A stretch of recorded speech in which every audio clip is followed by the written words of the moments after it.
வாங்க போகலாம் ஃப்ரெண்டோட மேரேஜுக்கு பார்ட் 3. நாங்கள் வந்து மண்டபத்துக்கு நடந்து போயிட்டுருந்தோம். போகிற வழியிலே 4 வருஷம் நாங்கள் பேசாமல் விட்டது எல்லாமே நாங்கள் வந்து பேசிக்கிட்டோம். ஹெப்சிபா என்னோடய ஃப்ரெண்டு க்ரீன் கலர் சுடிதார் வருவா பாருங்கள், அவள் தான் வந்து வீடியோஸ்லாம் மேகாக்காவுக்கு எடுத்து கொடுப்போம், அவங்க யூடியூப்பில் போடுவாங்க அப்படின்னு சொல்லிட்டு ஆரம்பத்துலேருந்தே எனக்கு வந்து வீடியோஸ்லாம் எல்லாம் எடுத்து தந்தா.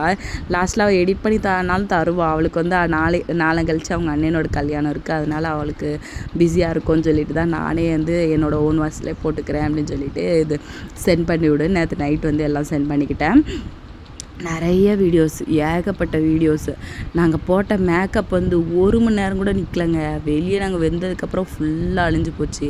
இந்த இப்போ போகிறான் பாருங்கள் முன்னாடி ஒரு பையன் ஹைட்டாக, இவன் வந்து என் பேரை சொல்லுங்கக்கா அப்படின்னு சொல்லிட்டு கேட்டு எனக்கு கிண்டல் அடிச்சிட்டேன். ஏன்னா அவனுக்கு நான் சண்டே கிளாஸில் டீச்சரு, நீங்கள் என் சண்டே கிளாஸ் டீச்சராக இருந்துட்டு என் பேரை மறந்துட்டிங்களேக்கா அப்படின்னு சொல்லிட்டு ரொம்ப கலாச்சிட்டே இருந்தான். எப்படியோ லாஸ்ட்டில் எனக்கு ஞாபகம் வந்துடுச்சு, அவன் பேரையும் நான் சொல்லிட்டேன்.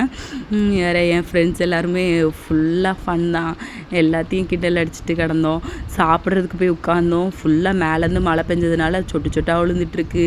ஒரு பக்கம் வேர்த்து கர்ச்சிஃபே ஃபுல்லாக நனைஞ்சு போச்சு. தம்பி ட்ரெஸ்லாம் ஈரமாயிட்டு அந்த அளவுக்கு ஆயிட்டு. இன்னொரு ட்ரெஸ் கொண்டு போகலான்னா கொண்டு போயிருந்தேன், அது வந்து ஃபுல் ஹேண்ட், அதனால் அவங்களுக்கு வந்து இதாக இருக்குமேன்னு சொல்லிட்டு போட்டு விடலை. எல்லாருமே நல்லா ஃபன் பண்ணிவிட்டு ஜென்சியோட மேரேஜில் சூப்பராக ஹாப்பியாக எல்லாருமே ஒரு மீட்டப் கொடுத்துக்கிட்டு ஹாப்பியாக இருந்தோம். எல்லோரும் உள்ளே போனால் ப்ளேஸ் எங்களுக்கு பத்தலை. நாங்கள் லேட்டாக வந்துட்டோமா இல்லை ஹால் வந்து சின்னது தானா அப்படிங்கிறது தெரில. நாங்கள் வந்து முன்னாடி போய் ஒரு ஃபோட்டோஸ் மட்டும் எல்லாம் எடுத்துக்கிட்டு ஃப்ரெண்டு கூட கொஞ்சம் பேசிவிட்டு லேட்டாக வந்துட்டோம் அப்படின்னு சொல்லிட்டு டிஸ்கஸ் பண்ணிவிட்டு அப்புறமா வெளியே வந்து நின்று நிறைய ஃபோட்டோஸ் எடுத்துக்கிட்டோம். அப்புறம் பெரிய மனசே இல்லாமல் ஒவ்வொருத்தரும் சரி அடுத்த மேரேஜில் பார்க்கலாம், அந்த க்ரீன் சுடிதாரம் பொண்ணு ஹெப்சிபா அவங்க அண்ணா கல்யாணத்தில் எல்லோரும் மீட் பண்ணலாம் அப்படின்னு சொல்லிட்டு பிரியா விடை கொடுத்துட்டு எல்லாரும் ஒரு ஹக்கெல்லாம் கொடுத்துட்டு போயிட்டாங்க. சப்ஸ்கிரைப் பண்ணி அடுத்தடுத்த வீடியோஸில் பார்க்கலான்னு.